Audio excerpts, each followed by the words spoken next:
Chapter 6. Bang, crash, thump, thud. It sounded like a war had started in the kitchen. I raced into the cottage, expecting to find him lying horribly mangled under the bookcase or at the cupboard.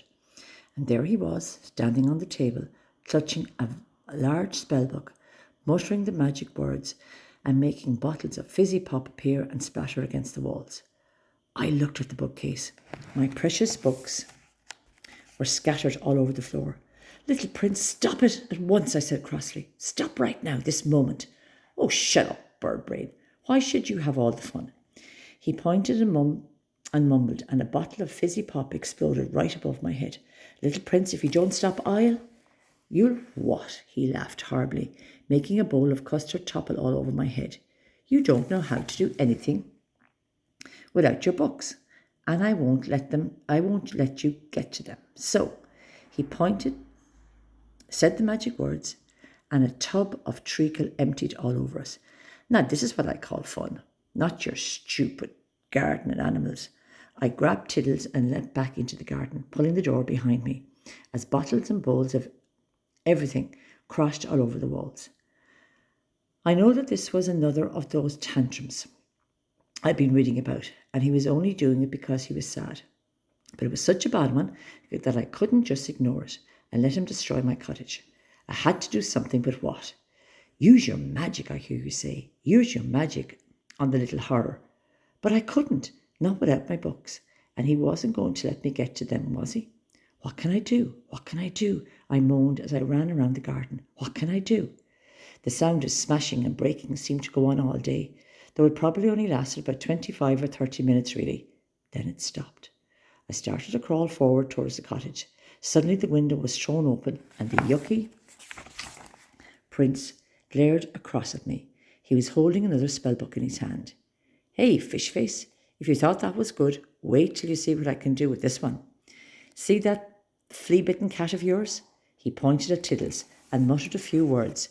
The cat let out a terrifying moan. Then pop! A very large, very green and very frightened frog stood where Tiddles should have been. "And if you think that's good, what about this?" He began pointing and mumbling and laughing.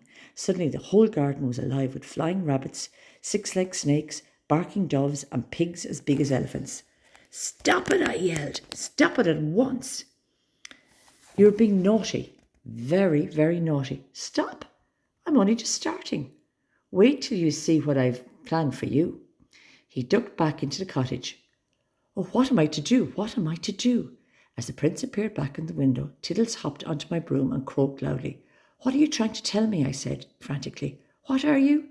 It was like a light going on in a dark room. I knew exactly what he was saying, and just in the nick of time too. The Yuckee Prince leaned forward until he was almost hanging out of the window. "Now just wait and see what I've got for you." "No, little Prince, it's your turn for a surprise." I pointed at my broom and muttered the magic words. It took off so fast that he didn't even see it. It flew over his shoulder into the kitchen, turned, and just as it was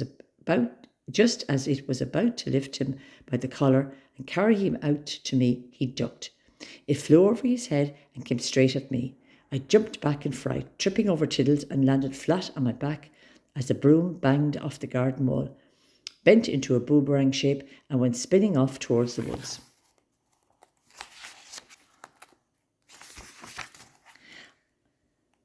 I rolled over onto my tummy and Tiddles hopped up beside my face, croaking and looking terrified. "You ratbag!" screamed the Yuckee Prince as I tried to push myself up. "You horrid, ugly ratbag! I was only going to turn you into a bunny or something, but you tried to bash me with that broom, so try this." He pointed at me and mumbled some words I'd never heard before. Immediately my nose started to itch and twitch. My fingers started to curl up and get smaller. My ears began to twitch and twist and stretch so tight I felt as though they were going to pop off. Something started swishing across the back of my legs, and my whole body, arms, legs, face, and everything began to tingle and sting. "Look here, you horror," I screamed, but I couldn't hear a word. All I could hear was a soft squeak, squeak, squeak, or something that sounded like that. "Now for the next part," he screamed. I heard him mumbling again. Suddenly the frog was gone, and there was a giant Tiddles looking down at me with a big frightened eyes. He turned Tiddles into a giant cat. "Quick, boy, go get him! Get him!" I yelled. But again, all I could hear was that strange squeak, squeak, squeak. Tiddles looked at me and licked his lips. I knew that look. It meant food.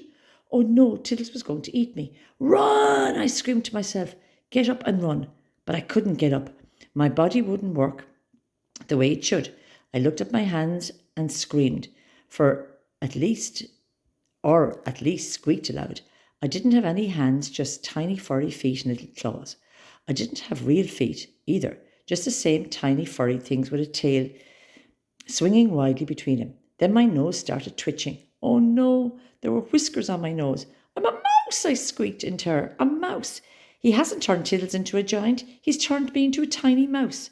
Tiddles had just decided the same thing. His eyes were still dull with confusion, but he knew food when he saw it, and he started licking his lips even faster. "Run, girl, run," I squeaked to myself. Before I knew it, I was scurrying across the garden, puffing and panting and praying I could get to some hiding place before Tiddles ate me. "Go on, Puss, get her," the Yuckee Prince roared with laughter. "Go on, get her and gobble her up." Poor old Tiddles, or maybe I should say good old Tiddles, was so confused by all the changing that had been going on that he didn't move. He just stood there licking his lips. "Go on, you stupid moggy," screamed the Yuckee Prince, nearly falling out of the window. "Get her and gobble her up." Tiddles might have been too confused to move, but not me. I raced across the garden, up the side of the rabbit hutch, and hid behind a box of carrots on the roof. Don't ask me how I managed to run up the side of the hutch, because I've absolutely no idea, but I did it. "Stupid Puss, you've let her get away now," shouted the Yuckee Prince. "You stupid thing. Maybe you're too frightened of her. Maybe you should be a mouse too." He pointed at Tiddles, mumbled the words, and suddenly there was another little mouse scurrying across the garden and up the shed.